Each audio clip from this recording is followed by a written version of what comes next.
Kasi, kapag maraming pinapagawa sa'yo ang boss mo, million reasons din ang dahilan at puro ka reklamo. O, di ba? Aminin mo. Aminin mo. O sige, pagpalagay natin hindi na lang sa trabaho, kahit dun sa mga bagay-bagay na kailangan mong gawin in life. 'Di ba? Kaya nga nauso ang kasabihang pag gusto may paraan, pag ayaw may million reasons at napakadaming dahilan. O, 'di ba? Ikaw na ikaw. Alam mo, okay lang namang magreklamo, okay lang namang magdahilan. Basta end of day, EOD, tapos mo lahat yan.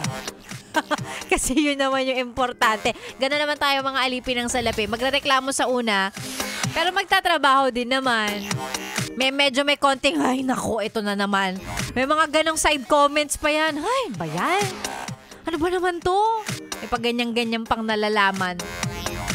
Pero, gagawin din naman. Siyempre, alam ko yung mga ganyang gawain, ganyan din ako eh. Ay naku, ngayong araw po ng Thursday, nawa pare-pareho tayong maging productive. Marami tayong magawa. Gaya ng sabi ko kanina, alam ko may ibang mga government offices, or I think all the government offices kasama ng mga schools ngayon ay walang pasok, no?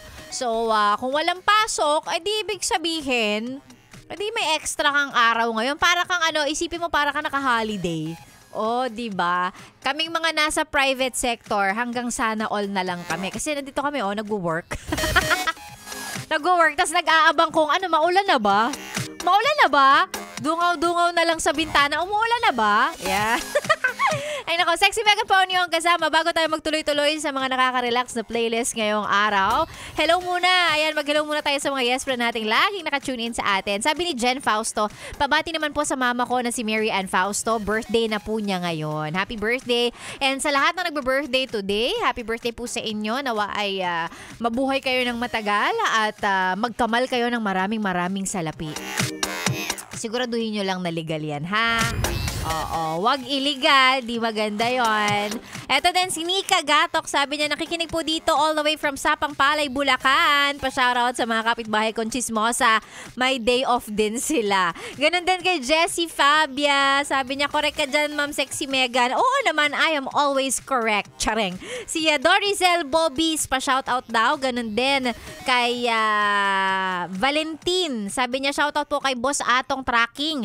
Naka-tune in daw sila, laging nakikinig habang nasa biyahe. Maraming salamat. Sexy Megan po ang niyong kasama hanggang mamaya pantanghali sa stasyong masarap pakinggan habang nagre-relax ka dyan. This is Chillax 101. Dito lang sa 101.1 Yes FM. Solid!